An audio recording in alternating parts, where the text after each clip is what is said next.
même les frappes françaises, par exemple, dont on parle par les communiqués du ministère de la Défense, on les observe à la jumelle. Enfin, généralement, quand il y a une guerre, et puisque le discours, notamment des politiques, est de dire que nous sommes en guerre, notre travail de journaliste, c'est d'être sur le terrain pour voir, par exemple, les résultats des frappes, si elles touchent des dépôts de pétrole ou des combattants de Daesh ou des civils. Enfin, dans une situation normale, c'est ce qu'on fait. Enfin, dans d'autres conflits, je pense à l'Irak en 2003, on était à Bagdad pour voir le résultat des frappes américaines et raconter ce qui s'y passait.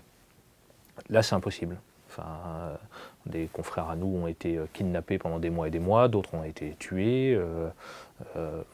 Voilà, on ne peut pas être sur ce terrain-là. Donc oui, c'est paradoxal, c'est un conflit dans lequel nous sommes engagés, la France est engagée, et qu'on ne peut traiter que de façon lointaine. C'est quasiment la première fois que ça nous arrive. Donc médiatiquement, ça pose des questions sur comment en parler quand même, comment vérifier les infos, quel crédit accorder par exemple à l'opposition syrienne, qui est une source d'infos, comment éventuellement vérifier ses propos,